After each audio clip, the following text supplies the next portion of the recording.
Good evening, everybody. Welcome back to my channel. And tonight, continuing on with my review series of the Evil Dead franchise, and specifically the Ash vs. Evil Dead TV show. I'm now about halfway through on that one with Ash vs. Evil Dead Season 2. And I gotta say, I think this is actually my favorite season of the show, because I just feel like everything just got upped in quality in general. Bruce Campbell is just like the same as Ash Williams. Pablo and Kelly are kind of the same. Pablo actually has a little bit of an arc in this entire show, actually, where I think like he's the one who has the biggest arc out of everybody. We're kicking off from the season finale of season 1, where he got possessed by like the Necronomicon. Like literally, the Necronomicon's face got ripped off and placed over his face.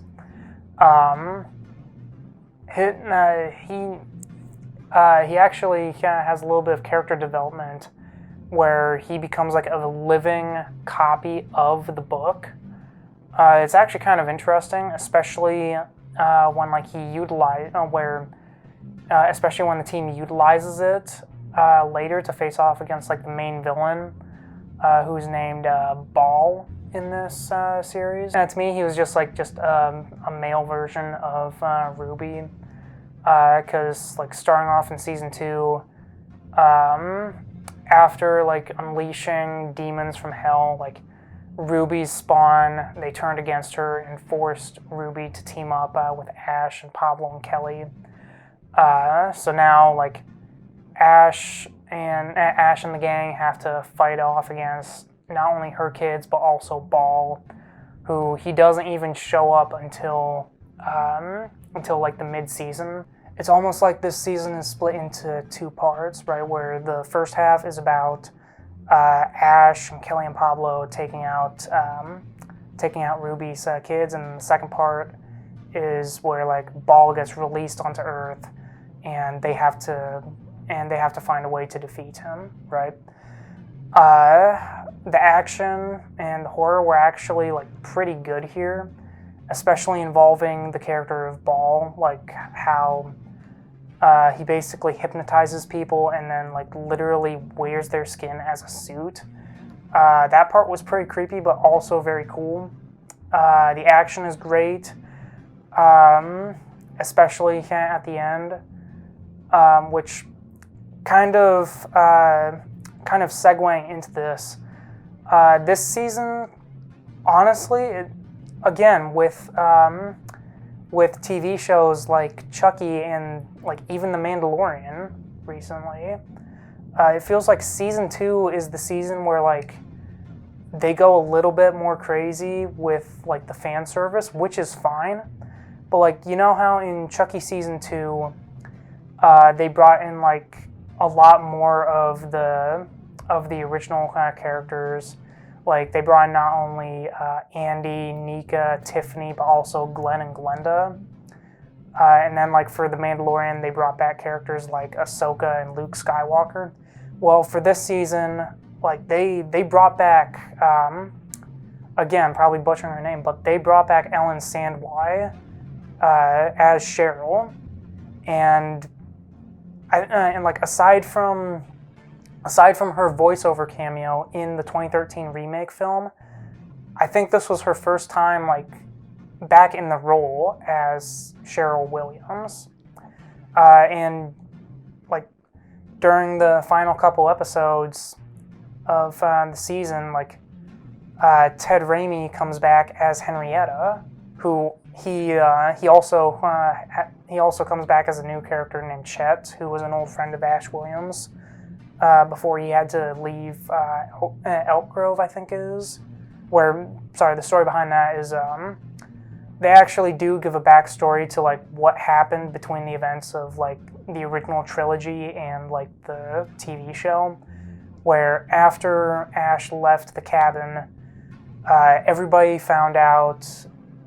his hometown found out that Ash's sister, his girlfriend, and his friends like all died at the cabin, so they all blamed him. They called him Ashy Slashy. They basically drove him out of town. And the heartbreaking thing about that is that his father, Brock Williams, who is also in the first half of the season. He was one of those people who drove Ash out of Michigan, basically. So the season is also kind of like it's kind of like a personal arc for Ash himself, where he basically has to prove to everybody that, like, no, he wasn't crazy. Like, all the stuff that happened in the cabin was true. Like, the Deadites were real, right? And that was a great part about the season, because like they didn't have to show what happened.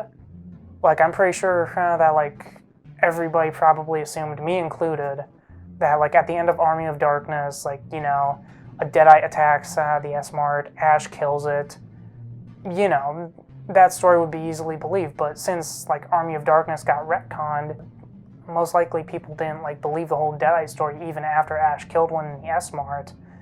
Like, that's still believable that like everybody would probably try to run him out. I mean, this is a little bit of a spoiler, but like at the end of the season, the way that Henrietta comes back is that Ash and the gang, like, they travel back in time to save Pablo, to basically like undo the events of like all the movies, right? And like in the process, they go to the cabin like before like the events of the original films, and they actually meet Professor Raymond Noby, who ends up locking Ash in the cellar with his wife Henrietta, who is already possessed by a Deadite. And like that, again, that is the greatest callback to Evil Dead 2, to be honest. And then in the final episode, we end up meeting like a past version of Ruby, who is still evil. She's still working with Ball.